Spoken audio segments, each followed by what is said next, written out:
Long before the word quarantine entered the human vocabulary, disease itself was already an ancient companion. Cities, once they began to rise, became perfect breeding grounds for invisible killers. Crowded streets, shared wells, markets heavy with the smell of salted fish and ripe fruit, these were not just centers of trade and gossip, but also quiet laboratories where illnesses spread without mercy. In the earliest civilizations, Mesopotamia, Egypt, Greece, the mystery of sickness was explained in many ways. Sometimes it was thought to be punishment from the gods, sometimes the work of evil spirits, and sometimes simply an imbalance within the body. But no matter the explanation, there was always one instinctive human response: to separate the sick from the healthy. Archaeological evidence from leper colonies in India and the Middle East suggests that even thousands of years ago, societies knew the necessity of keeping illness apart. Entire villages would push the infected to the outskirts, building makeshift huts or banishing them to caves. The practice was brutal, but it had a simple logic: distance could mean survival. The Bible itself contains echoes of this practice. In the book of Leviticus, there are strict instructions for dealing with leprosy. The afflicted must live alone. Outside the camp, their clothes torn, their hair unkempt, their lips covered, crying out, "Unclean, unclean," to warn others. It was not called quarantine then, but the seed of the idea had been planted. Safety was found in isolation. Ancient Greeks also wrestled with disease. In the writings of Hippocrates, often called the father of medicine, we see attempts to understand plagues not as divine curses but as natural phenomena. He believed air, water, and environment all shaped health. If the air was foul, if the waters were stagnant, if the seasons changed strangely, illness followed. And though Hippocrates did not prescribe a fixed number of days, he too believed in periods of observation. If a fever broke after a certain cycle, perhaps the patient would live. If not, death would come. Time itself was a medicine or a sentence. Then came the Romans, builders of aqueducts and sewers, engineers of cleanliness. Their cities were marvels of running water and public baths, yet even Rome could not escape the cruelty of plague. Galen, the Roman physician, wrote of the Antonine Plague, which ravaged the empire for years. Though no cure was found, Romans too relied on separation. Camps of the sick were set apart, away from military legions, away from the capital's heart. But even in all these practices, there was no special reverence for the number 40. People were isolated, yes, but not with a calendar in mind. They were banished indefinitely, or until death decided the outcome. The magic of 40 was still waiting to be discovered. It would take the rise of trade across the Mediterranean ships heavy with spices, silk, and stories for the idea of a fixed quarantine to emerge. Because with ships came sailors, and with sailors came disease. The harbors of Venice, Genoa, and Marseille would learn that a single vessel, welcomed too quickly, could unleash devastation. And so, from the sea, the world's most enduring medical ritual would be born. Yet before we reach that part of the story, it is worth pausing to ask, why did people believe that time could cleanse disease? Part of the answer lies not in medicine, but in religion. The number 40 already had a sacred rhythm long before doctors began using it.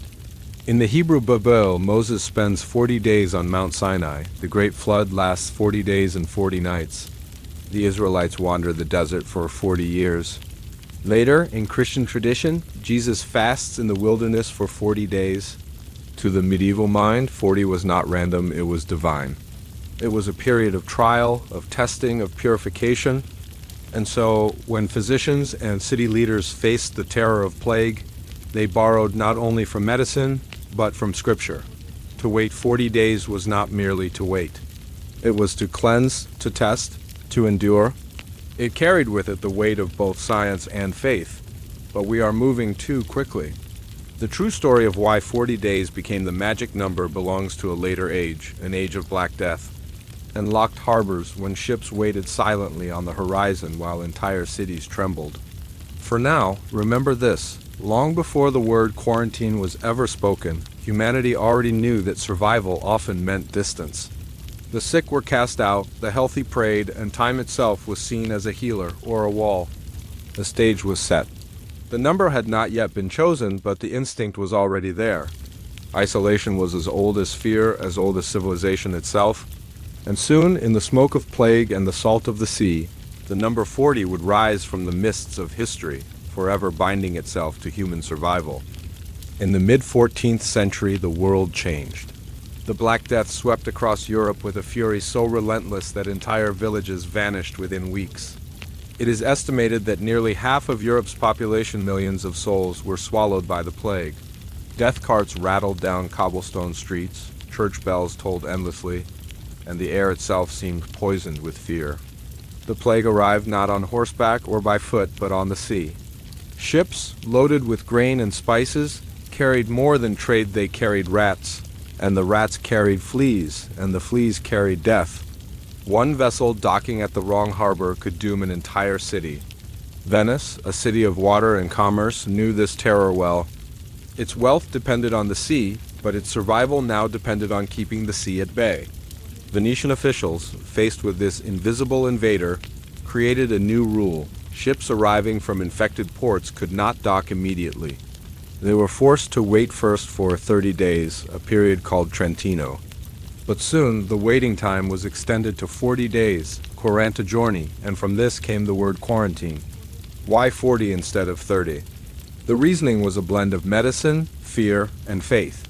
Physicians of the time believed that disease followed cycles, often tied to the humors of the body. They observed that many illnesses revealed their course within 4 weeks.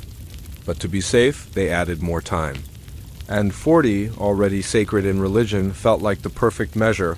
40 days meant cleansing, purification, and endurance.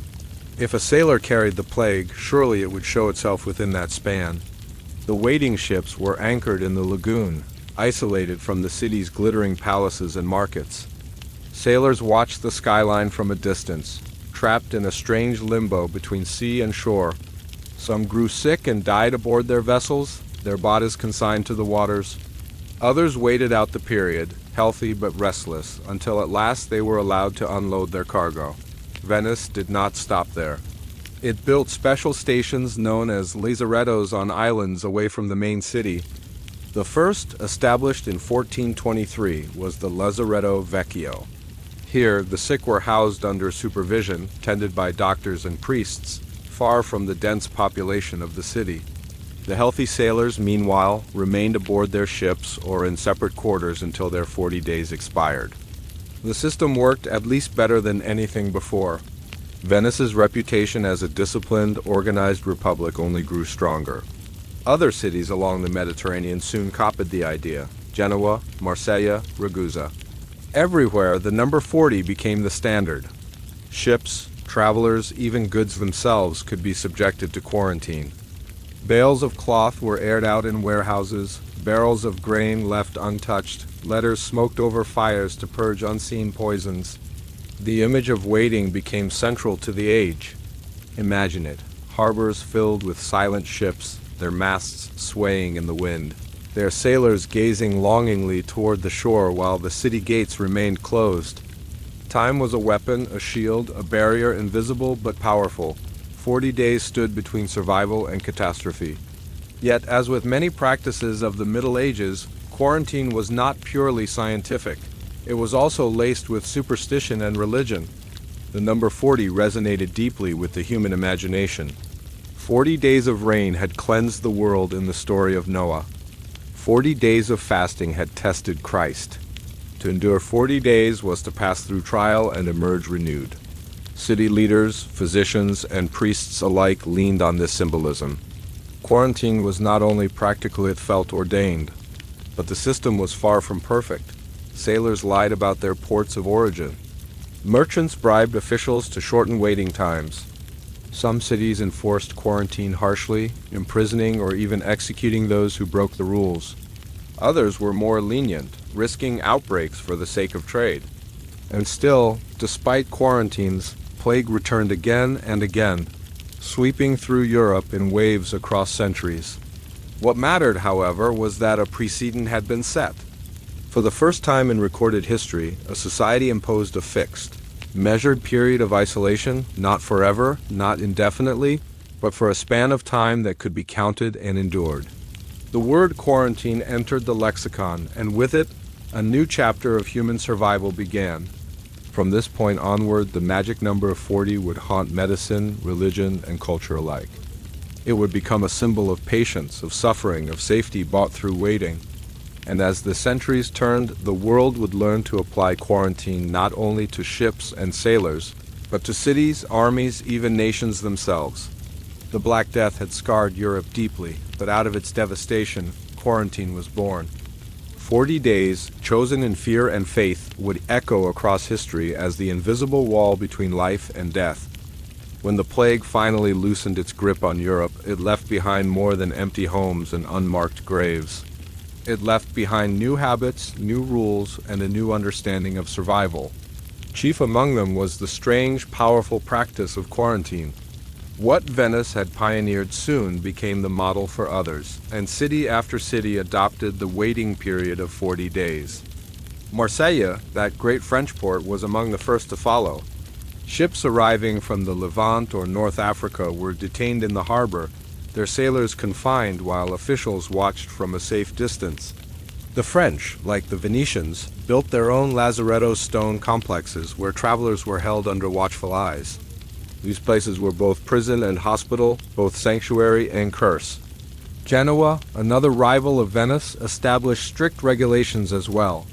Officials drafted decrees outlining exactly how quarantine would function, who could enforce it, where travelers would stay, what penalties awaited those who tried to escape.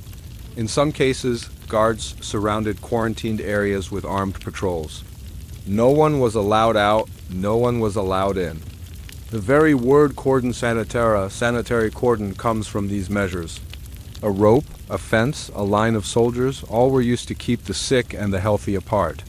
Ragusa, today's Dubrovnik, issued one of the earliest legal documents on quarantine in 1377. It ordered that all travelers and merchants arriving from plague-infected lands must spend 30 days in isolation before entering the city. Soon, like Venice, Ragusa extended the period to 40. The law was written, the practice codified. What had begun as desperate improvisation was becoming permanent policy. But quarantine was not limited to the ports alone. Inland cities, too, adopted the practice. When plague struck, entire households were locked inside their homes, doors marked with signs to warn neighbors. Guards patrolled the streets, ensuring no one broke out. In some places, entire neighborhoods were sealed off with barricades. Food was left at the edges, passed through windows, or delivered by masked officials. Quarantine also extended to goods. Bales of wool, hides, and cloth-primed carriers of fleas were often subjected to fumigation. They were spread out in warehouses, exposed to sunlight, or smoked over fires in an attempt to cleanse them. Letters and documents were passed through vinegar, scorched over flames, or sprinkled with herbs. Commerce slowed, but fear was stronger than greed. The system was not always popular. Merchants complained bitterly that quarantine ruined trade. Sailors chafed at the long days of waiting, watching the city skyline while forbidden from setting foot on land. Citizens rioted when their homes were sealed, families trapped inside with their dead and dying. Yet rulers insisted. Survival required sacrifice. Better the anger of a few than the death of thousands. Religion continued to give quarantine its weight. Priests preached that 40 days mirrored the trials of biblical figures. To endure quarantine was to follow in sacred footsteps, to suffer patiently for the sake of the community. Fear of divine punishment mingled with fear of disease, making compliance not just a civic duty, but a spiritual one. Slowly, the idea of quarantine became part of European law and governance. City councils, kings, and emperors all recognized its usefulness. Special health boards were created, staffed with physicians and administrators empowered to enforce quarantines during outbreaks. These boards kept records, issued decrees, and sometimes wielded more power than even the local rulers. By the 5th, 10th, and 16th centuries, the 40-day rule was so entrenched that it spread beyond plague. Other illnesses, yellow fever, cholera, smallpox, were eventually treated with the same isolation. The logic was always the same: wait, watch, and separate.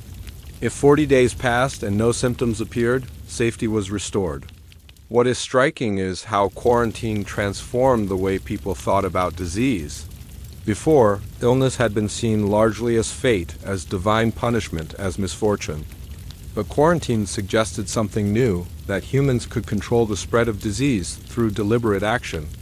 By counting days, by enforcing rules, by using time itself as a barrier, society could fight back. Quarantine did not cure the sick, but it protected the healthy. It was, in a sense, the first form of public health. Still, it was far from perfect. Enforcement varied wildly from city to city. Some rulers relaxed the rules when trade demanded it. Others ignored quarantine altogether, gambling that they could escape the plague's reach. And yet, whenever the Black Death returned in waves, 1450, 1500, 1600 quarantine returned with it, as if the very memory of survival was carved into Europe's consciousness. By the dawn of the Renaissance, quarantine was no longer an emergency measure. It was tradition. 40 days had become law, and law had become habit. The word quarantine passed into languages across the continent, carrying with it the weight of fear, endurance, and survival. And so, across Europe, the once unimaginable became ordinary, ships waiting silently in harbors, houses locked tight against the world, travelers confined in stone complexes overlooking the sea. The world was learning, painfully, that time could be both a prison and a shield. 40 days, neither 30 nor 50, but 40 had become the invisible line between death and life. By the 15th century, Europe was no longer improvising. The memory of the Black Death still haunted every alleyway, every churchyard filled with bones, every port where ships once floated like coffins. Cities had learned that chaos was fatal, and so they began to build order. Quarantine was no longer simply a rule, it became a system, a part of civic life, woven into law and ritual. The most striking symbol of this new order was the lazaretto. These were not makeshift huts or temporary camps, but permanent institutions, purpose-built to hold the sick and the potentially sick. Rising on islands or just beyond city walls, lazarettos were fortresses of health and fear. Thick stone walls encircled them, gates were guarded, and strict rules governed who entered and who left. Venice, always at the forefront, expanded its lazaretto system in the 15th century. The Lazaretto Vecchio took in the sick, while the Lazaretto Nuovo, established later, became a station for the healthy but suspected sailors and merchants, who had to serve their 40 days before entering the city. Inside, officials monitored them, food was delivered under strict controls, and goods were carefully unpacked, aired, or fumigated. The experience of quarantine inside a lazaretto was grim but organized. Travelers spent their days waiting, sometimes in crowded dormitories, sometimes in small cells. Priests tended to spiritual needs while physicians made their rounds. If symptoms appeared, the patient was transferred immediately to the section for the sick, often never to be seen again. If no symptoms emerged, the traveler was eventually released, marked safe by the passage of time. These institutions transformed quarantine from an emergency measure into a recognizable ritual of governance. Every major port city soon had its own Lazaretto Marseille, Genoa, Dubrovnik. Some even developed elaborate inspection systems at the harbor. Ships were met by officials in small boats, their cargoes inventoried, their crews questioned. A single rumor of illness could condemn an entire ship to 40 days of isolation. The rise of quarantine also gave birth to another enduring figure, the plague doctor. Cloaked in long robes, carrying a staff, and most memorably, wearing the grotesque beaked masks stuffed with herbs and vinegar-soaked sponges, these doctors became symbols of both dread and reassurance. The costume was designed not only to protect, but also to enforce distance. The long beak kept patients away, while the staff ensured no touch was necessary. To the people, plague doctors were both healers and harbingers, their very presence a reminder of danger. Quarantine extended beyond ships and lazarettos into everyday life. Cities developed ordinances requiring that homes with plague victims be sealed, sometimes with entire families locked inside. Guards patrolled the streets enforcing the invisible boundaries. In some places, red or black crosses were painted on the doors of afflicted houses, a warning to all. Markets were regulated, funerals restricted, and travelers interrogated at city gates. Governments began to treat health as a matter of state power. Health boards, first created in Italian city-states, became permanent features of governance. These boards had extraordinary authority. They could close city gates, halt commerce, enforce quarantine, and even order executions for violators. In times of plague, they often overshadowed even the elected councils, wielding power born from fear. Religion continued to sanctify the process. Priests accompanied the sick, churches organized prayers, and sermons reminded the faithful that endurance was a divine test. The number 40 remained central, seen not merely as precaution but as holy. For many, to endure 40 days of quarantine was to walk the path of purification, echoing Noah, Moses, and Christ. And yet, not all obeyed willingly. Quarantine bred resentment, despair, and rebellion. Sailors cursed the endless waiting. Merchants protested lost profits. Families trapped inside their homes sometimes tried to break free, spreading disease further. There were riots, escapes, and scandals, yet the system held because fear of plague outweighed all other concerns. It is easy to imagine the scene of a Renaissance harbor, ships anchored silently offshore, their sails furled while city officials patrolled the docks. On the nearby island, travelers walked the courtyards of the Lazaretto, counting days, marking time on the walls, dreaming of release. Meanwhile, within the city itself, plague doctors shuffled through the streets, their long beaks looming like birds of death, while bells tolled for the dead and the living alike. What is remarkable is how deeply quarantine became normalized. By the 16th century, travelers expected it. Merchants factored it into their schedules. Cities budgeted for it. Quarantine was no longer a desperate response to disaster, it was infrastructure. It shaped how Europe traded, traveled, and governed. But while it brought a sense of order, it also revealed tensions that would endure for centuries. The clash between commerce and safety, between personal liberty and public health, between faith and science, all were played out within the 40 days of waiting. Quarantine was not only about disease. It was about control, obedience, and the balance between individual suffering and communal survival. The Renaissance world prided itself on rediscovering classical wisdom, on reason, on progress. And yet, when faced with plague, it returned again and again to an ancient rhythm, 40 days apart, 40 days of patience, 40 days of fear. The number had become uncheckable, a ritual stitched into the fabric of European life. As centuries passed, quarantine would evolve further, moving beyond plague, beyond Europe, beyond harbors. It would travel with explorers, conquerors, and empires, and the magic number 40 would continue to shadow it, a reminder of how humanity once survived by counting the days. The 5th, 10th, and 16th centuries were an age of sails, compasses, and restless ambition. European empires stretched their arms outward, sending ships to Africa, Asia, and the Americas. They brought back gold and silver, pepper and cinnamon, silks and sugar, treasures that dazzled courts and transformed economies. But hidden in the holds of these ships, tucked among the barrels and bales, something darker traveled too: disease. The world had grown connected in ways it had never been before. A fever in one port could ignite an epidemic an ocean away. A cough in Lisbon could echo in Mexico. Smallpox ravaged the Americas. Syphilis, according to some accounts, returned with Columbus's sailors to Europe.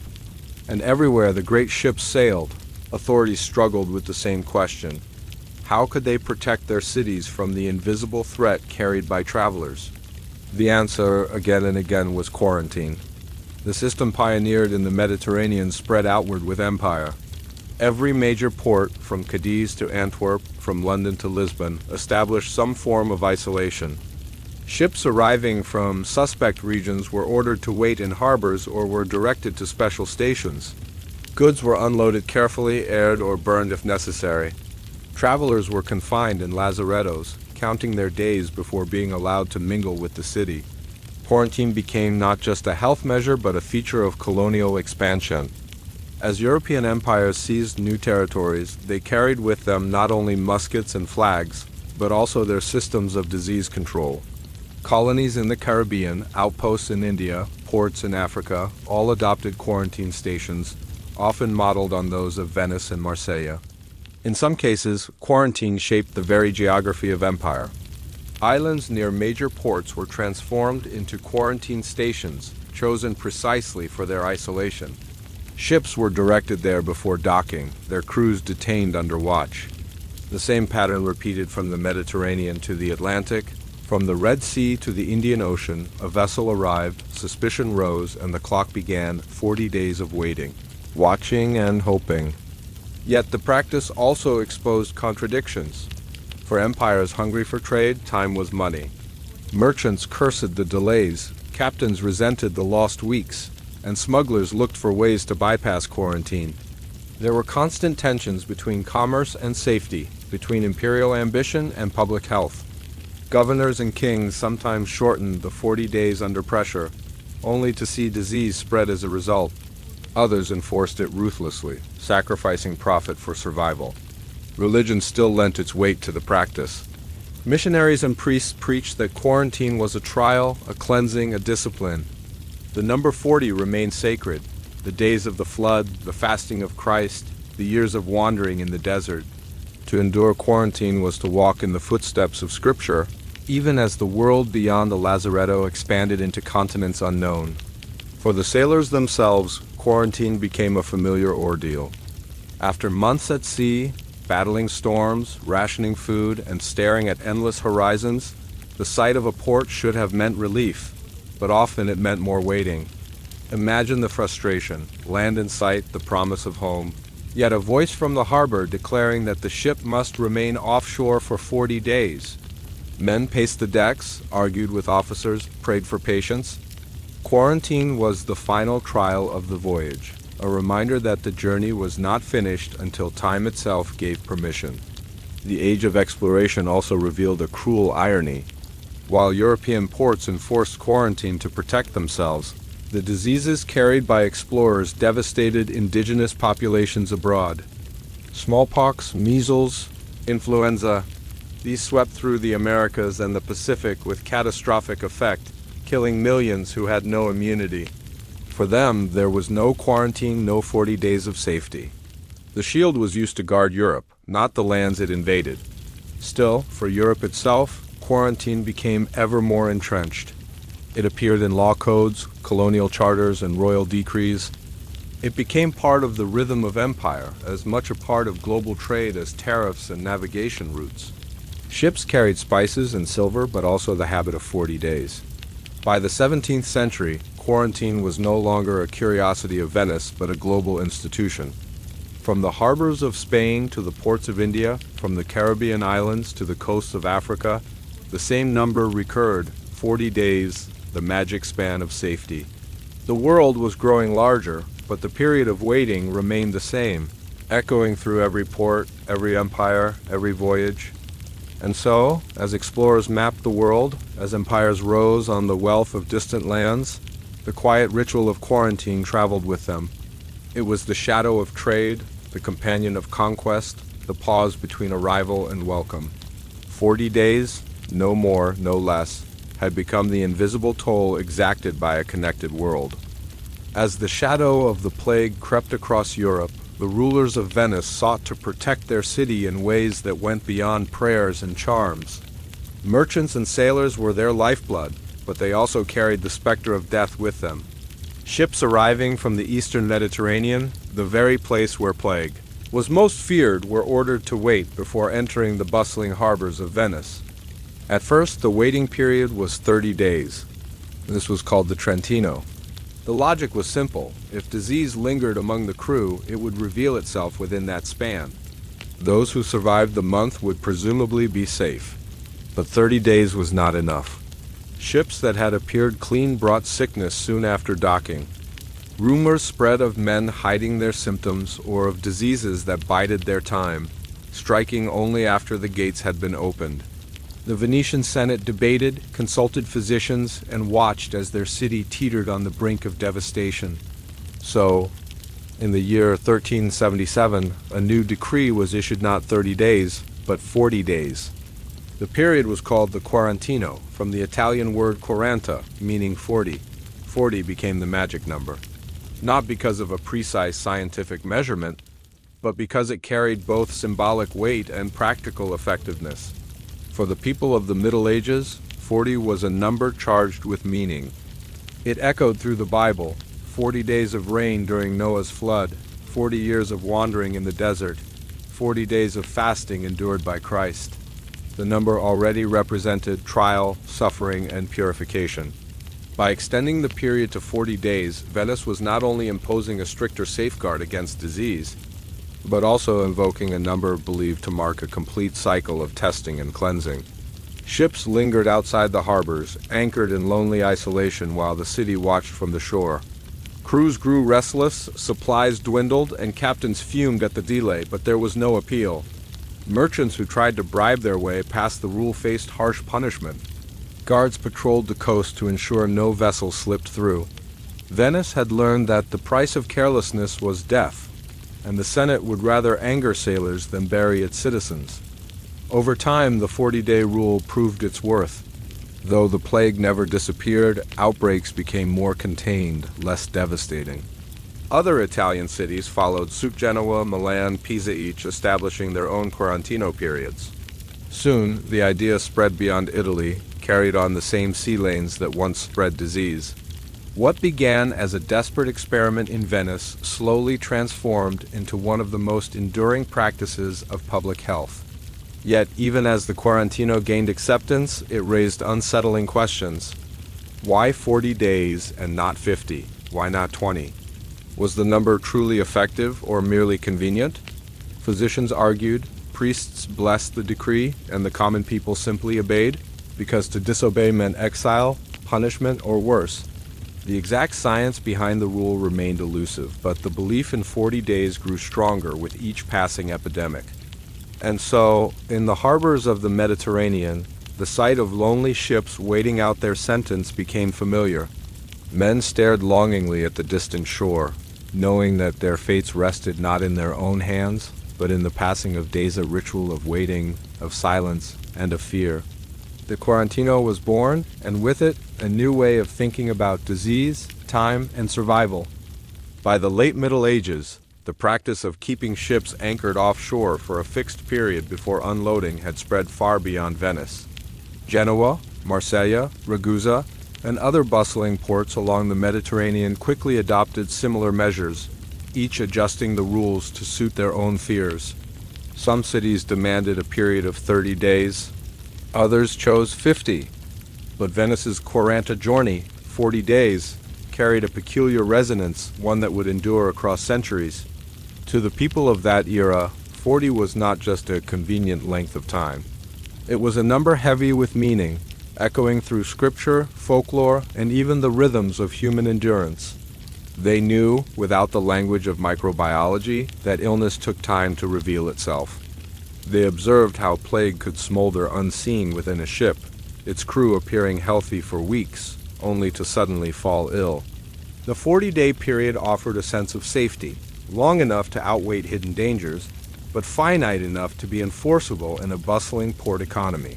This was also an era when science and superstition blended seamlessly. Physicians of the time spoke of miasmas, poisonous airs that clung to bodies and cargo. Merchants whispered of divine punishment, believing pestilence arrived as the wrath of God. And yet, despite these conflicting ideas, the 40-day isolation stood as a practical tool. Merchants grumbled, sailors cursed the weight, but cities clung to the practice because it worked. Those who enforced quarantine more strictly often saw fewer outbreaks. Those who grew lax were swiftly punished by the return of death at their gates. Ragusa, a small Dalmatian port under Venetian influence, codified one of the first true quarantine laws in 1377. It required arriving travelers to spend 30 days in isolation, in a designated house or island station before entering the city.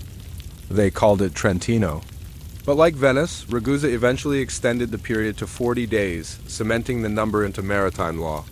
The lazarettos, quarantine stations named after Lazarus, the biblical leper, became grim symbols of survival. These stations were more than medical facilities. They were liminal spaces, thresholds between danger and safety, between the sick world outside and the protected city within. Travelers endured the slow crawl of time there, watching the sea, waiting for permission to rejoin life. For some, it was a place of relief, a chance to rest, recover, and hope. For others, it became a prison where they watched fellow passengers waste away, the number 40 stretching into eternity. But why 40 and not 39 or 41? Historians point again and again to the cultural weight of the number. In the Bible, 40 is the length of Noah's flood. The days Moses spent on Mount Sinai, the years the Israelites wandered in the desert. Christ himself fasted 40 days in the wilderness. To medieval minds, 40 symbolized trial, suffering, and purification, a divinely ordained span of hardship before redemption. To set quarantine at 40 days was not merely pragmatic. It was to align human action with cosmic order. Over time, the very word quarantine carried this mystical weight. It was no longer just about disease. It became a symbol of society's attempt to manage chaos, to control the uncontrollable. 40 days meant a chance to reset, to purge the unseen evil, and to emerge cleansed. And so, even as science advanced, the magic of the number lingered, shaping not only laws but imaginations. As the Renaissance unfolded, Europe's understanding of disease slowly began to evolve. The terrible lessons of the Black Death had left an indelible mark. Cities no longer relied solely on prayers and amulets. They began to systematize their response. Quarantine was no longer a temporary measure, it was a permanent institution, an accepted part of public life. Lazarettos, those grim stations on islands or remote city outskirts, multiplied.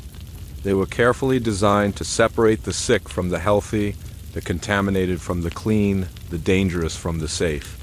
These stations were sometimes surprisingly complex. In Venice, the Lazaretto Nuovo became a sprawling compound with warehouses for goods, separate cells for the sick, and guarded courtyards where travelers could move under supervision. Officials kept detailed records, ships' arrivals, passengers' origins, dates of confinement. Every day of the 40-day period was logged, observed, and scrutinized. The rule of 40 was no longer an abstract number, it was a measured, documented practice. Physicians played a central role. The beaked plague doctors, once a grotesque symbol, became part of the enforceable system. They inspected the sick, advised city officials, and ensured that quarantined travelers were not secretly carrying disease ashore. Merchants, sailors, and travelers were instructed to obey, to remain patient, to trust in the process, though many chafed against its restrictions. Even as quarantines became institutionalized, they were never entirely humane. Isolation was harsh, often brutal. Families might be confined together with the dying. Food was rationed. Medical treatment was primitive.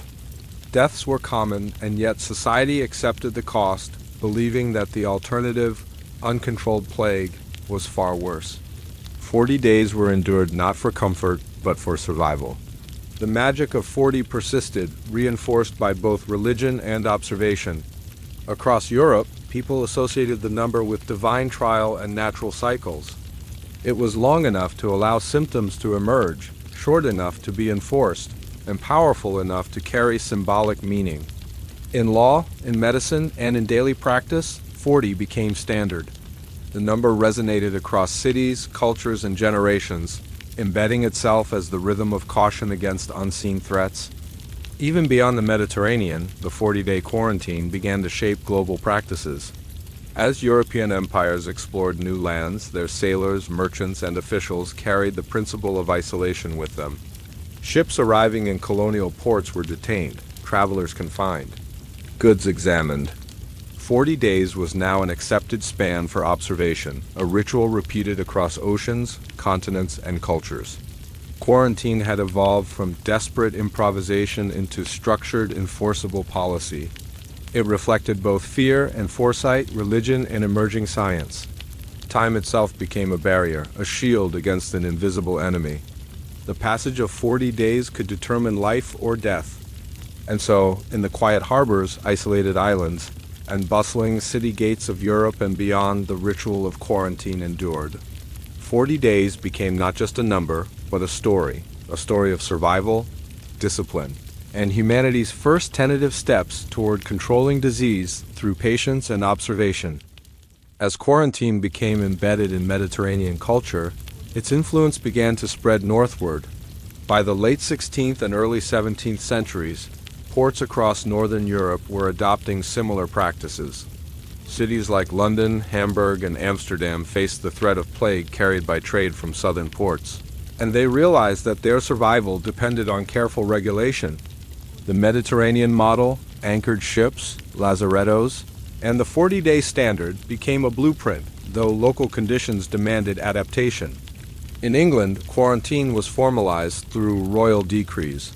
The government recognized that disease could travel not just by sea but through travelers on land, merchants carrying goods, and even postal routes. London, though inland, enforced rules requiring travelers from infected areas to spend a set period in isolation before entering the city. Some cities in the north adopted 40 days. Others shortened or lengthened the period depending on perceived risk.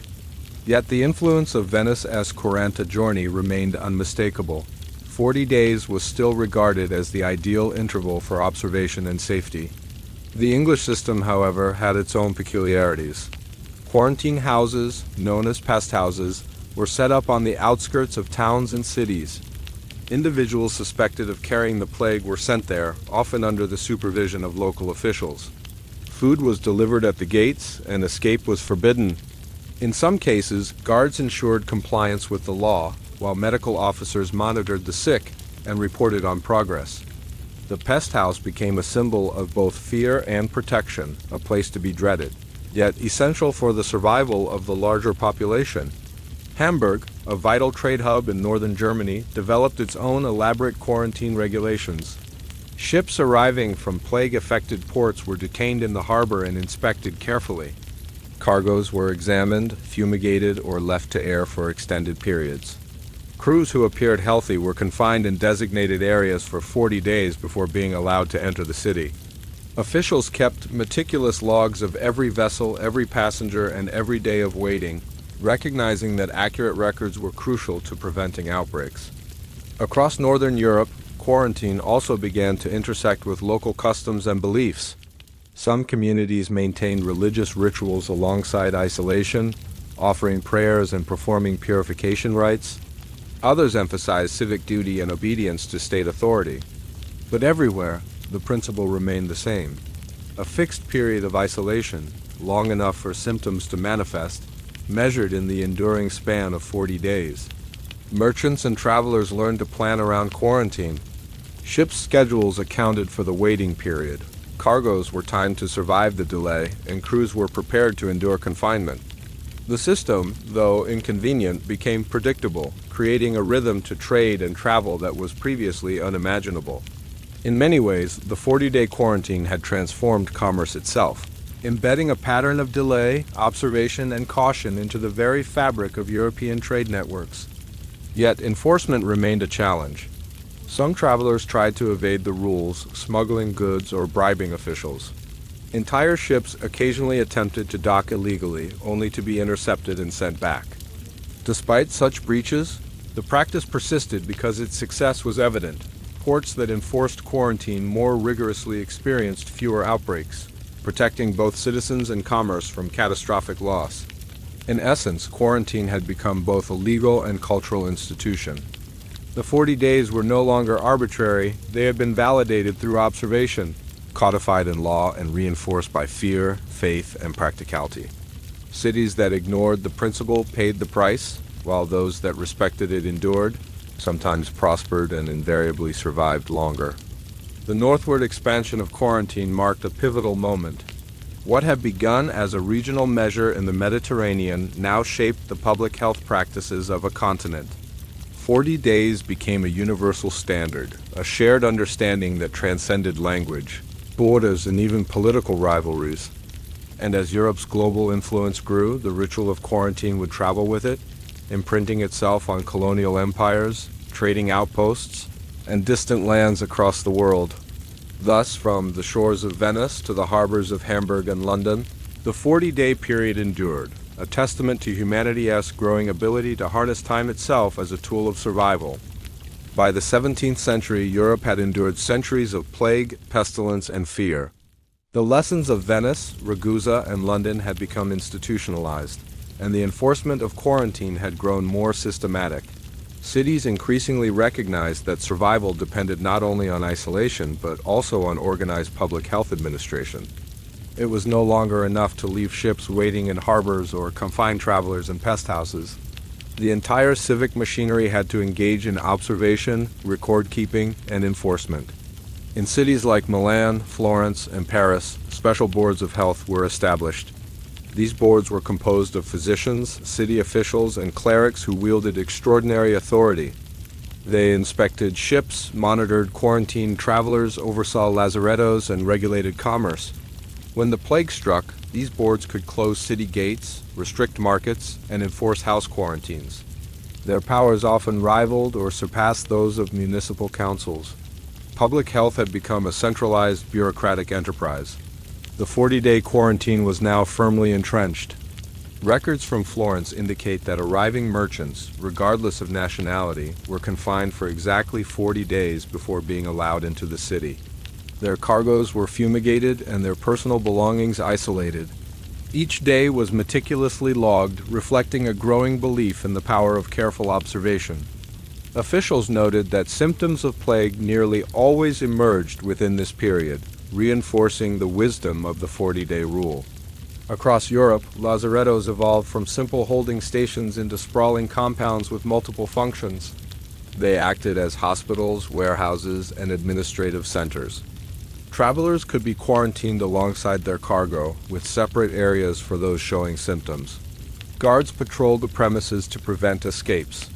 Physicians made daily rounds, documenting fevers, pustules, and other signs of infection. Even as the methods remained primitive by modern standards, the system represented a dramatic advance in public health. Quarantine also began to intersect with emerging ideas of hygiene and cleanliness.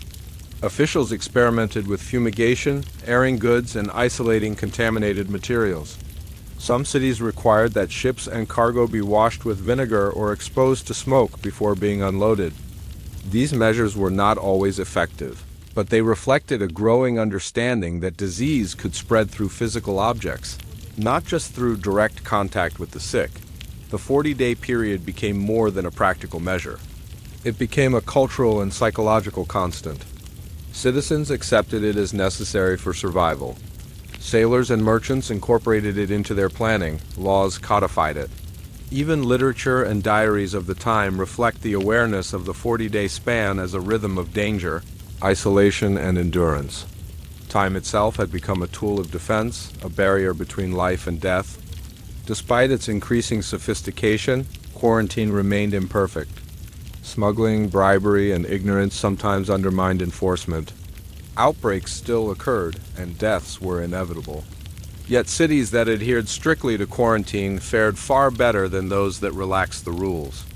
The 40-day standard had proven its efficacy repeatedly, becoming a cornerstone of Europe's struggle against recurring waves of plague. Moreover, quarantine began to influence international norms. Trade agreements increasingly incorporated clauses regarding isolation, inspection, and mandatory waiting periods.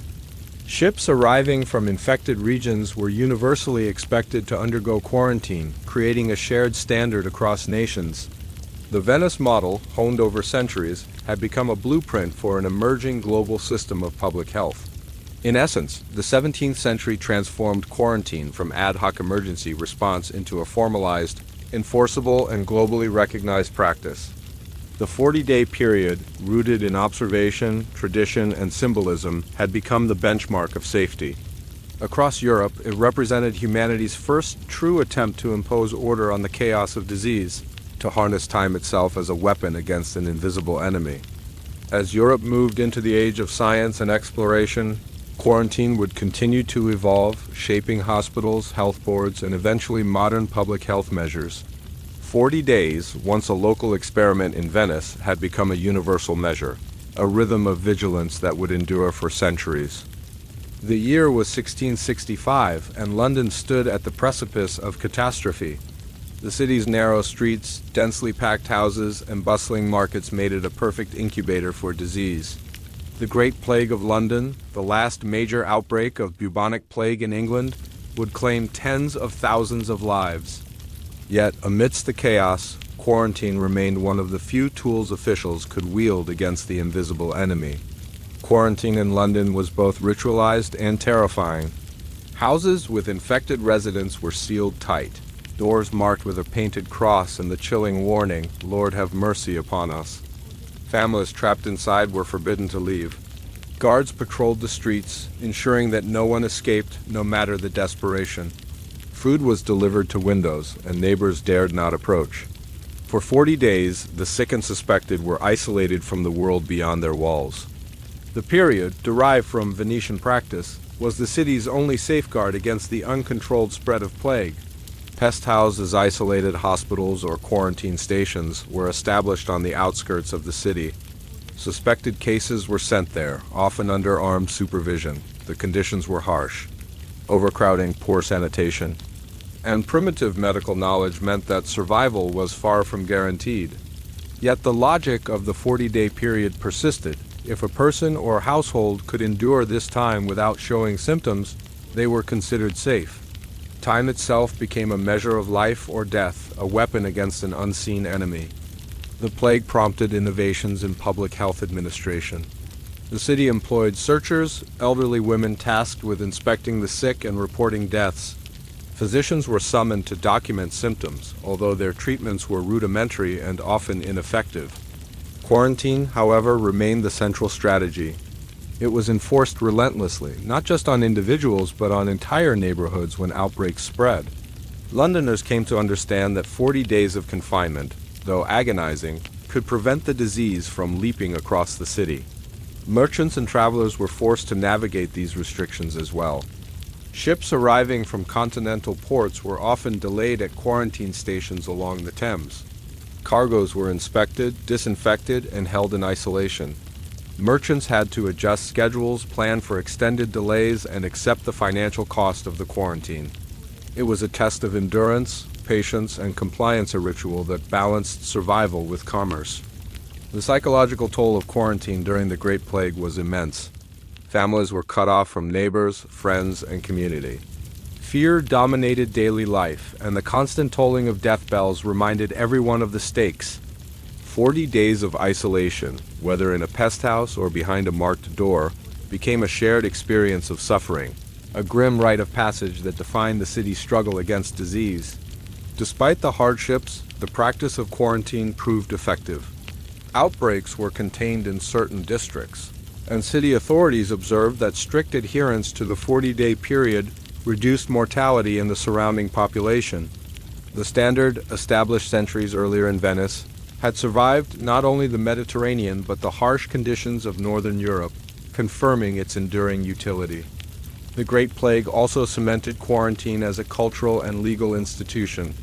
Laws codified isolation periods, penalties were severe for violators, and the public internalized the importance of compliance. 40 days became a recognized measure, understood by rulers, officials, and citizens alike as the threshold between danger and safety. It was no longer just a medical precaution. It was part of the rhythm of urban life, a temporal barrier that structured how society responded to epidemic threats. As the 17th century drew to a close, quarantine continued to evolve. The rise of boards of health, the standardization of pest houses, and the meticulous documentation of disease laid the foundation for modern public health. 40 days, once a number rooted in biblical symbolism, had become a practical, enforceable measure that spanned continents and centuries. It represented humanity's first systematic attempt to control the spread of epidemic disease, an enduring lesson in the power of time, observation, and collective discipline. By the 18th century, the age of exploration and empire had fully expanded across the globe. European powers had established colonies in the Americas, Africa, and Asia, and with them came both trade and disease. Quarantine, once a Mediterranean and Northern European measure, now had to adapt to the realities of global commerce. The 40-day principle, forged in the ports of Venice and codified in London, traveled with sailors, merchants, and colonial administrators to distant shores. In the Caribbean, for example, islands became the first line of defense against plague, yellow fever, and smallpox. Ships arriving from Europe were often held at quarantine stations, anchored in bays or docked on isolated points of land. Crews were confined, cargoes fumigated, and the passage of 40 days strictly observed. The rules were designed to prevent disease from spreading to fledgling colonial towns, where populations were often vulnerable and medical resources scarce. In North America, ports such as Boston, Philadelphia, and New York developed similar systems.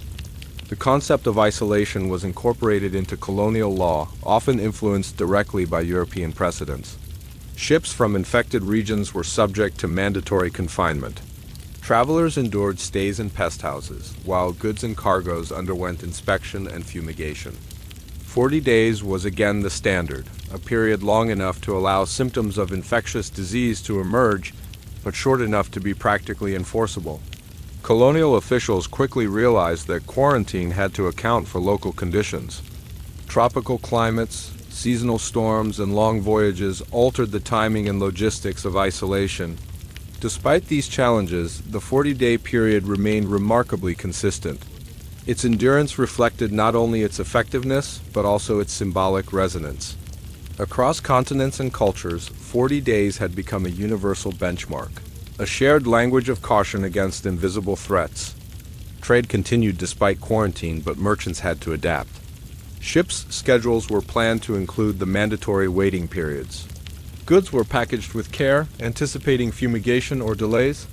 Merchants and colonial governments alike recognized that quarantine, though inconvenient, was essential to sustaining commerce and protecting human life. Time itself had become a form of regulation, a barrier between the arrival of ships and the opening of ports. The psychological impact of quarantine extended beyond Europe. In colonial ports, travelers and settlers alike came to understand that 40 days of isolation were a necessary burden. Letters and diaries from the period recount frustration, boredom, and fear, but also relief at survival. The 40-day span was no longer merely a measure of risk. It was a ritual of endurance, a shared temporal boundary between safety and exposure. Colonial authorities also began to experiment with infrastructure to support quarantine.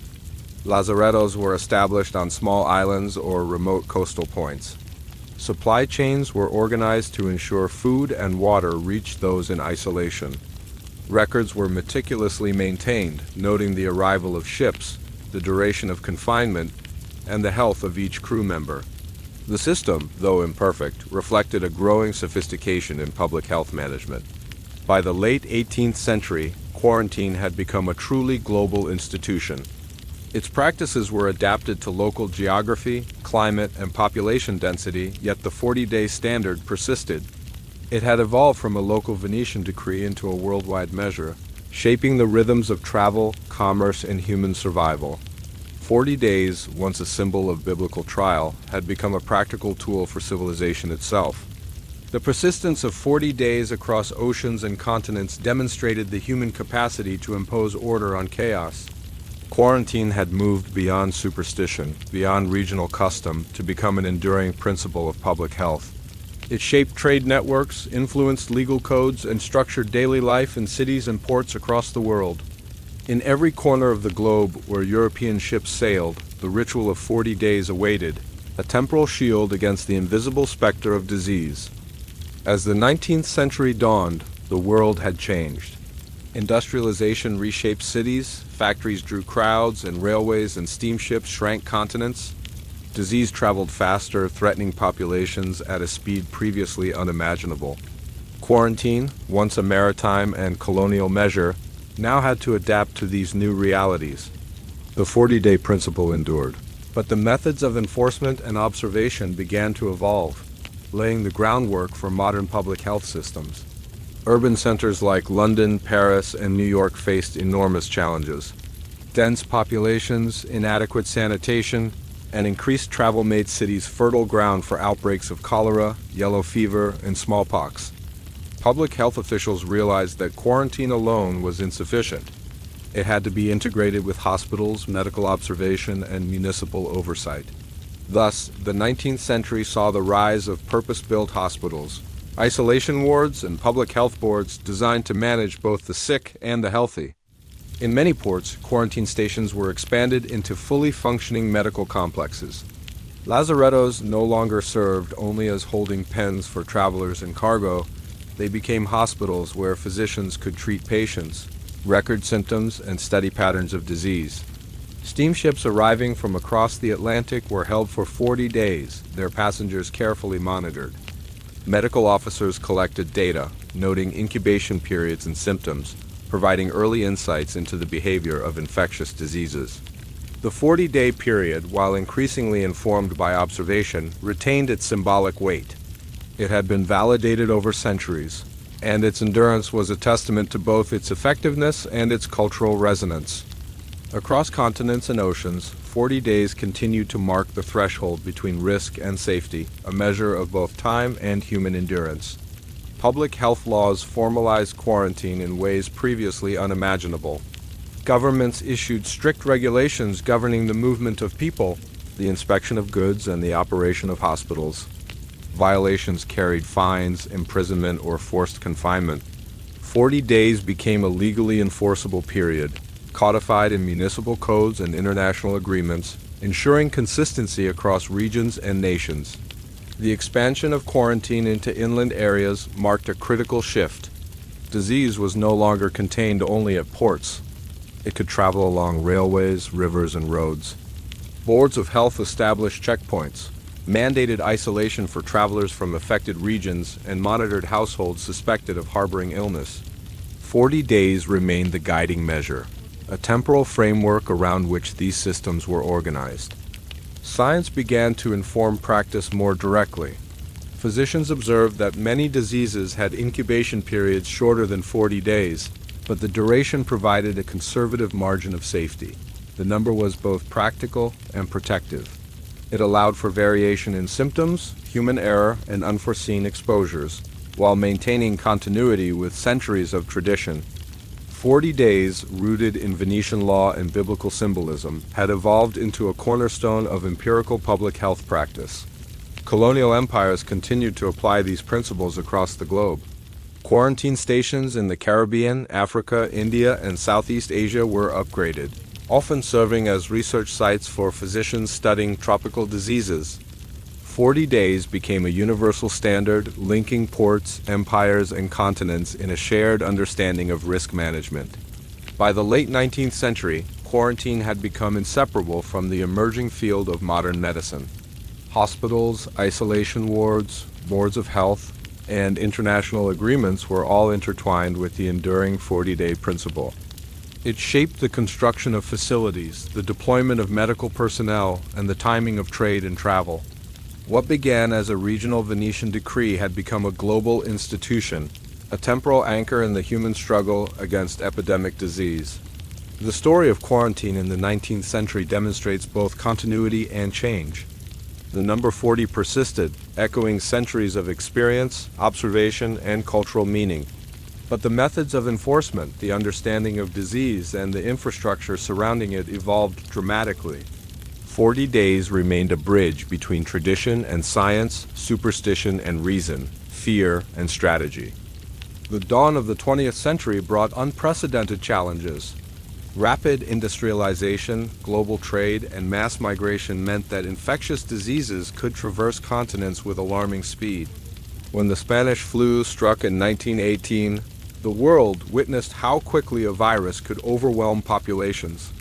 Quarantine, long practiced in ports and coastal cities, had to be adapted for an era of trains, airplanes, and sprawling urban centers. The 40-day principle, though centuries old, remained a guiding benchmark. Cities and governments, recalling the lessons of the plague, imposed strict isolation for suspected cases. Entire households were quarantined, public spaces closed, travel restricted. While the influenza virus had a shorter incubation period than plague, the 40-day measure provided a buffer, accounting for uncertainty and variation among individuals. It was both a scientific precaution and a continuation of tradition. In Europe and North America, quarantine stations shifted focus. No longer confined to isolated islands or coastal ports, isolation measures were enforced in hospitals, temporary shelters, and civic facilities. Red Cross organizations, municipal health boards, and military authorities coordinated to monitor cases and implement quarantines. Daily inspections, symptom tracking, and documentation became routine, reflecting the growing sophistication of public health administration. 40 days embedded in these procedures remained a touchstone of safety and vigilance. The psychological impact of quarantine during the Spanish flu mirrored that of previous centuries. Families separated, businesses shuttered, and communities gripped by fear experienced the temporal weight of isolation. Newspapers reminded citizens of the need for patience. Survival depended not only on medicine, but on discipline, obedience, and the passage of time. 40 days was more than a number.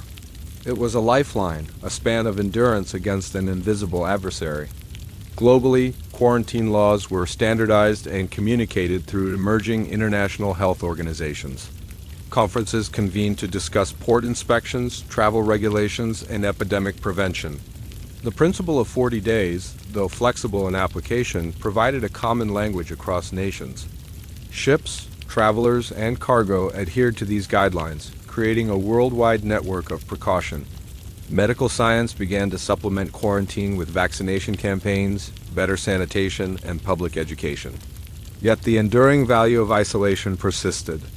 Quarantine, and specifically the 40-day period, had proven its effectiveness through centuries of observation and application. It was a temporal shield against uncertainty, a method that transcended geography, politics, and technology. Even as virology advanced and incubation periods became better understood, 40 days continued to appear in legal and cultural practice. The number carried authority, reinforced by historical precedent and collective experience. It had become a universal reference point, linking the present to the accumulated wisdom of centuries. The early 20th century demonstrated that quarantine was no longer merely a maritime precaution. It was an adaptable strategy, capable of scaling to modern cities, mass transportation networks, and global pandemics. The 40-day period endured, not because it was the exact duration required for all diseases, but because it had become an institutionalized measure of caution, a temporal standard that combined science, tradition, and societal compliance. By the end of the Spanish flu pandemic, the principle of quarantine had been reaffirmed worldwide. 40 days, rooted in the quarantino of medieval Venice, had traveled across continents, centuries, and diseases, proving its resilience. It had become both a practical and symbolic tool, a measure of humanity's ongoing struggle to control what could not be seen, yet could be deadly.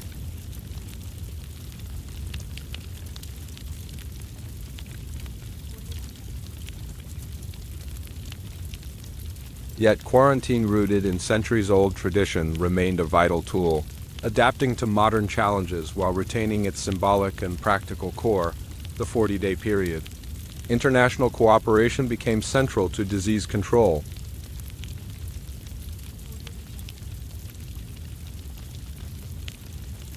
Travelers from affected regions were often required to observe isolation periods, and the principles of the quarantino careful monitoring over a set period continued to influence policy.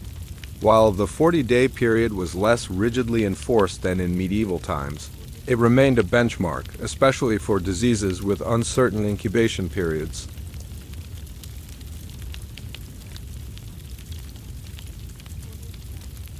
Quarantine also became institutionalized in hospitals and specialized facilities.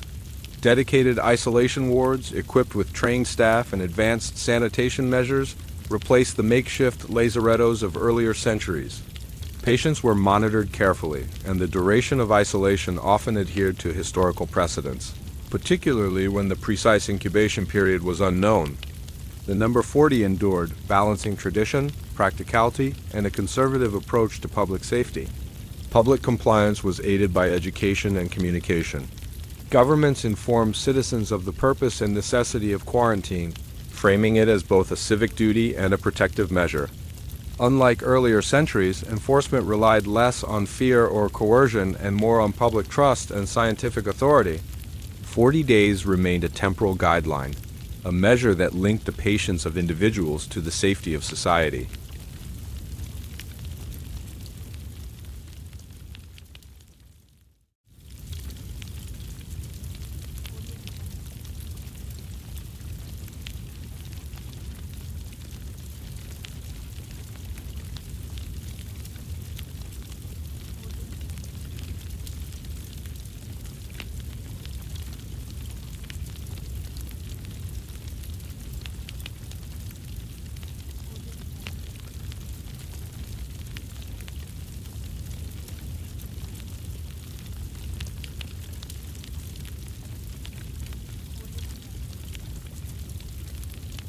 The closing decades of the 20th century brought a new set of challenges.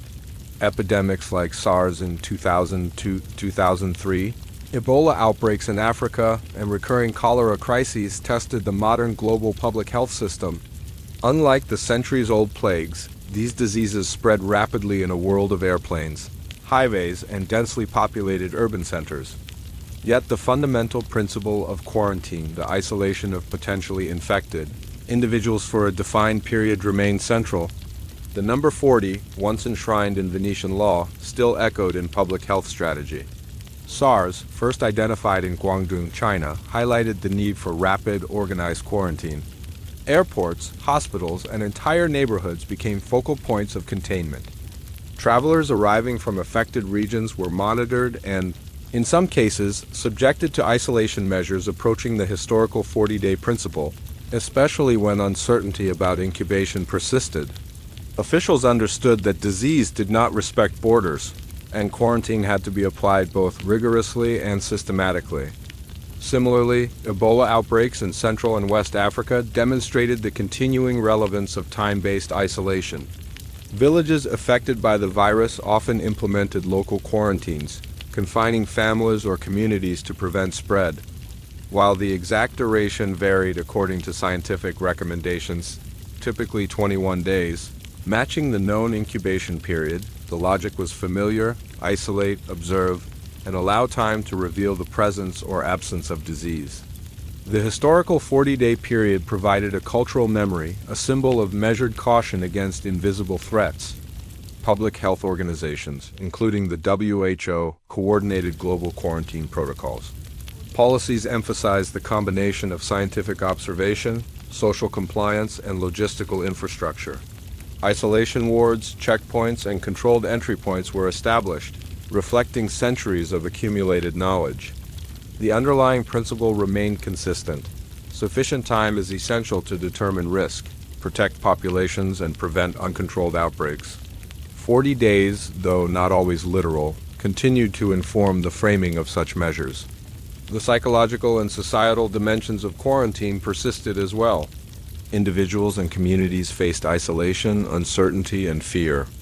Communication, transparency, and public trust became crucial tools, complementing the physical isolation itself. Time, as always, was both a weapon against disease and a test of endurance. Lessons from medieval Europe, Venice, and colonial ports reverberated in these modern crises. The passage of days could mean the difference between containment and catastrophe. Quarantine's adaptation to the late 20th century illustrates its remarkable resilience. The underlying logic: observe, isolate, and wait remained effective across centuries, diseases, and technological eras. The principle of a defined period, historically 40 days, ensured that caution and patience governed public health decisions, bridging empirical observation with societal compliance.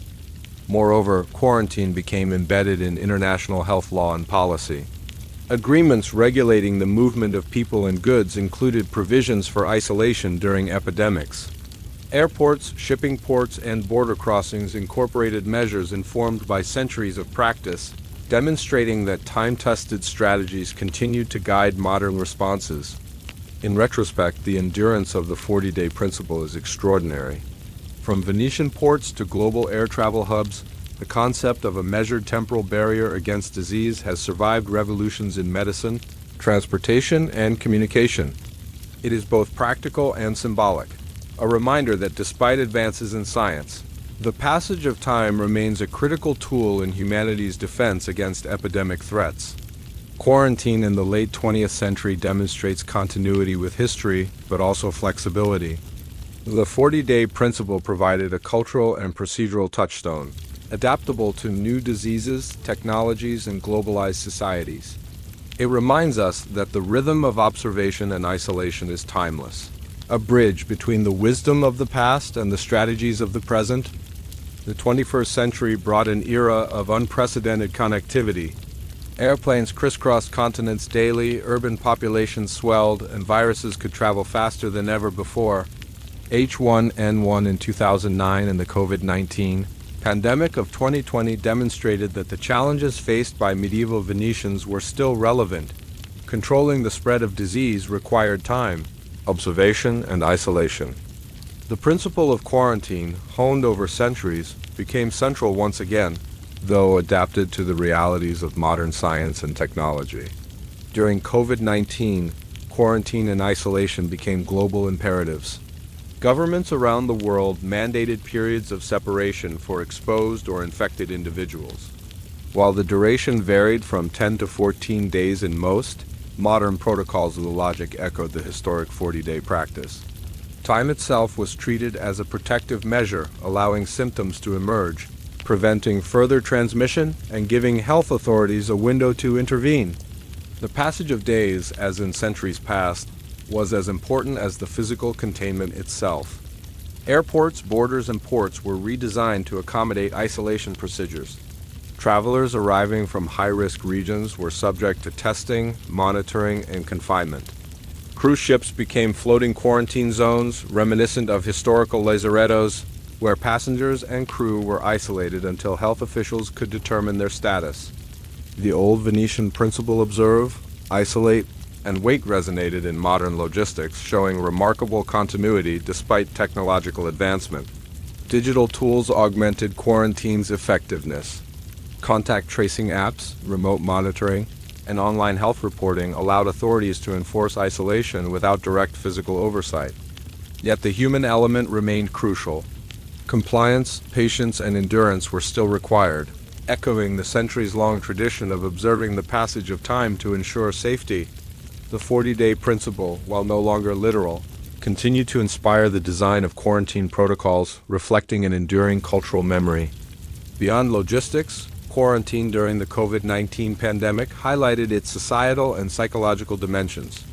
Isolation imposed emotional and mental stress, but it also reinforced collective responsibility. People across the globe shared the same temporal challenge, a period of separation, observation, and caution. Like the quarantines of medieval Venice, London, or colonial ports, the passage of time became a shared experience, connecting individuals to a centuries-old rhythm of survival. The pandemic also underscored the importance of flexibility. Quarantine durations were adapted based on scientific evidence, vaccination status, and disease characteristics. Yet, even in a highly advanced medical context, the concept of a defined waiting period remained essential. Time continued to act as a barrier, a shield, and a measure of protection just as it had for sailors, merchants, and urban populations across history. Globally, quarantine reinforced international cooperation. Health organizations, governments, and private entities coordinated measures to track, isolate, and protect populations. Guidelines were informed by historical practice, modern epidemiology, and technology, blending the wisdom of the past with contemporary science. The symbolic and practical legacy of 40 days persisted, reminding the world that patience, observation, and temporal discipline are as vital as vaccines or treatments. In essence, the early 21st century demonstrates that quarantine is timeless. It is simultaneously a scientific strategy and a cultural artifact. 40 days, a number rooted in Venetian law, biblical tradition, and medieval observation, continues to inform modern thinking about isolation, disease control, and public health. Across pandemics and centuries, the principle remains. Time, carefully measured and observed, is a weapon against invisible enemies. The COVID-19 era reaffirmed that quarantine is not merely a historical curiosity, but a living, adaptable practice. The lessons of the past 40 days of observation, discipline, and endurance remain embedded in modern society, illustrating that humanity's struggle against disease is both ancient and ongoing. By the early 21st century, quarantine had evolved from a local, city-based practice into a cornerstone of international health policy. The World Health Organization, WHO, and other global health bodies recognized that infectious diseases could no longer be contained by national borders alone. The principles that had guided Venice, London, and colonial ports' careful observation, controlled isolation, and measured waiting periods were now embedded in international regulations, forming a framework for epidemic preparedness and global response. The International Health Regulations, IHR, first codified in the mid-20th century and updated repeatedly, formalized quarantine practices for modern times. These rules required member states to monitor incoming travelers, report outbreaks, and implement isolation measures when necessary. The logic of the Quarantino, refined over centuries, informed these policies. A designated period of observation could prevent the unchecked spread of disease. While the literal 40 days were rarely applied, the underlying principle persisted. Time itself remained a critical buffer against uncertainty. Modern quarantine facilities reflected centuries of accumulated knowledge. Airports, seaports, and border crossings were equipped to monitor, test, and isolate travelers. Facilities incorporated lessons from historical lazarettos, pest houses, and colonial quarantine stations, emphasizing controlled access, sanitation, and careful monitoring. The focus shifted from punitive isolation to scientifically informed containment, yet the temporal rhythm, the observation of a defined period, remained central. The COVID-19 pandemic crystallized these lessons. Nations worldwide implemented border quarantines, monitored travelers for incubation periods, and coordinated international travel restrictions. Digital tools augmented enforcement, enabling health authorities to track compliance, monitor symptoms remotely, and analyze data to improve response strategies. 40 days, though symbolic rather than literal, continued to influence the conceptual framework. Measured, deliberate observation was as critical as any medical intervention. Quarantine also influenced global cooperation in epidemic preparedness. Training programs, standardized protocols, and coordinated response plans were informed by centuries of experience.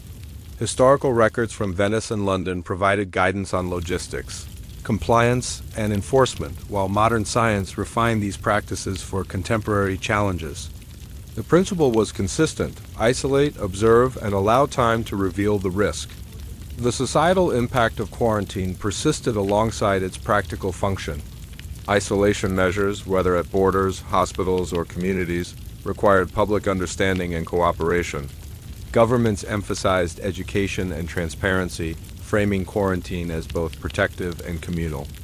This mirrored historical practice, where civic duty, fear, and cultural norms enforced compliance. 40 days, as a shared concept, had always combined practical necessity with psychological influence, a lesson still relevant today. International health regulations also formalized response times, monitoring periods, and reporting standards. Incubation periods for specific diseases were codified, but the legacy of the 40-day principle influenced how authorities approached uncertainty. The concept of a temporal buffer, a defined waiting period to safeguard populations, bridged centuries of practice with modern science. In essence, quarantine in the modern era demonstrates a remarkable continuity. From the lazarettos of Venice to global airport protocols, the core principle remains: careful observation over a defined period saves lives. Time is weaponized against disease, structured and enforced through legal, scientific, and cultural frameworks. 40 days, once a literal period, endures symbolically as the temporal measure of caution, patience, and resilience. As global health systems continue to evolve, quarantine stands as a testament to human ingenuity and adaptation. It shows how a practice rooted in medieval necessity has transformed into a sophisticated tool for protecting populations worldwide, proving that some principles, no matter how ancient, retain their relevance across centuries and continents. The 21st century has introduced a new set of challenges for quarantine. Globalization, mass travel, and the emergence of novel pathogens like MERS, Zika, and COVID-19 have forced health authorities to rethink and adapt isolation practices. Despite advances in medicine, vaccines, and diagnostics, quarantine remains a crucial tool. It is no longer simply about local enforcement. It has become a global strategy, integrating historical lessons, scientific insight, and technological innovation. Emerging infectious diseases often present uncertainty about incubation periods, transmission routes, and lethality. In such contexts, the principle behind the 40-day quarantine observing individuals for a sufficient period to ensure safety remains relevant. While exact durations are adjusted based on scientific evidence, the idea of a defined temporal buffer is a direct descendant of medieval practices. Time itself continues to serve as a protective measure, providing a window for symptoms to appear and allowing authorities to prevent further spread. Global travel has complicated quarantine practices. Airports, seaports, and border crossings now act as the front lines for monitoring disease. Screening protocols, testing, isolation, and travel restrictions are deployed to manage risk. Lessons from historical quarantine systems, Venetian lazarettos, London pest houses, and colonial ports inform modern infrastructure, logistics, and enforcement strategies. The underlying principle is timeless. Isolation over a defined period reduces risk, even when the disease is unknown. Technology has transformed the implementation of quarantine. Digital monitoring, contact tracing apps, electronic health certificates, and real-time data sharing enable authorities to enforce isolation efficiently. However, the fundamental logic mirrors the past.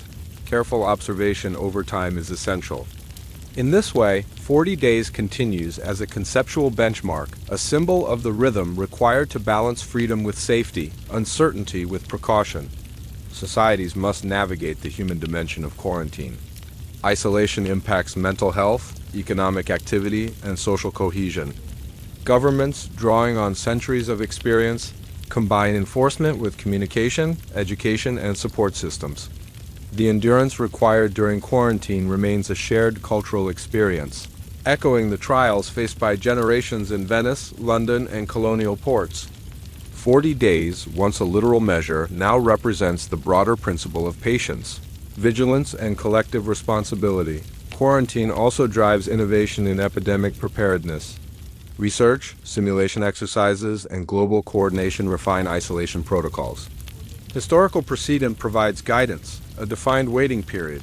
Strict enforcement and monitoring are essential for effectiveness. Modern quarantine integrates these lessons with scientific precision, yet the lineage is unmistakable. Time-tested strategies, refined through centuries of trial and error, remain at the heart of modern epidemic response. Ultimately, quarantine in the era of emerging infectious diseases highlights the continuity of human strategy. Across centuries, continents, and cultures, the principle has endured: isolate, observe, and allow time to reveal risk. 40 days, rooted in Venetian law, biblical tradition, and centuries of observation, remains a guiding concept. It is a temporal shield, a framework for action, and a reminder that even in the most technologically advanced societies, patience and vigilance are indispensable tools against disease. In reflecting on quarantine's long history, it becomes clear that this practice is not merely about restriction. It is about humanity's ongoing effort to impose order on uncertainty, to use time itself as a tool for survival.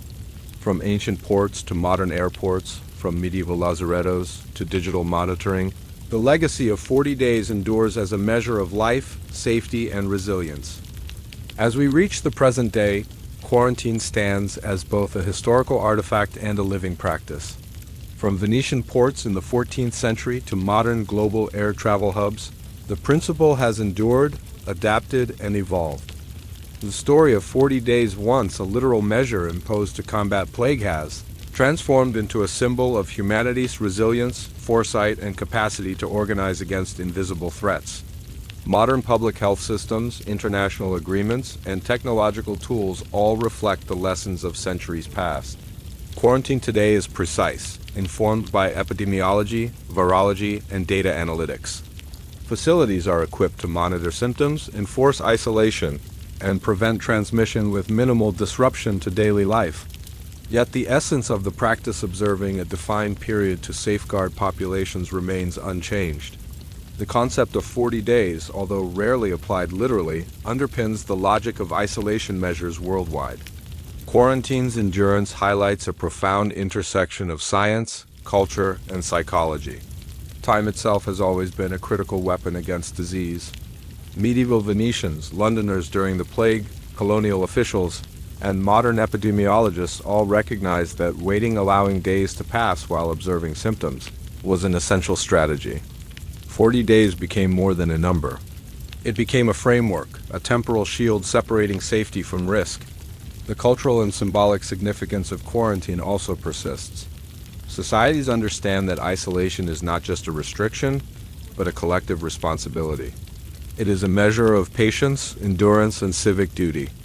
The hardships experienced during quarantine, from the Great Plague to COVID-19, reflect a universal human experience, the necessity of restraint to preserve life. 40 days, as a symbolic and practical measure, connects generations across history, geography, and circumstance. Globalization has complicated quarantine but also reinforced its importance. Travel, trade, and mass migration mean that pathogens can cross continents in hours. Borders, ports, and airports function as the modern equivalents of medieval lazarettos, and isolation protocols rely on the enduring principle of measured observation. Time remains the decisive factor, whether it is applied for 14 days, 21 days, or 40. What matters is the deliberate window to reveal the presence or absence of disease. The legacy of 40 days also reminds us of humanity's capacity for adaptation. Each era, Venetian, medieval London, colonial ports, industrial cities, and the globalized 21st century has faced unique challenges, yet quarantine has endured.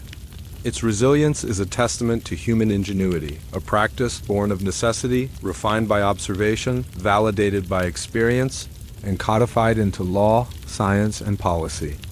In reflecting on this long journey, it is clear that quarantine is more than a public health measure. It is a story of civilization grappling with uncertainty, of societies imposing order on chaos, and of individuals exercising patience and restraint for the collective good. 40 days, from its origins in medieval Italy to its echoes in modern policy, is a reminder that time itself is one of our most potent defenses. As we continue to confront emerging infectious diseases, the lessons of quarantine remain vital. Isolation, observation, and the careful passage of time are not relics. They are essential tools in safeguarding humanity.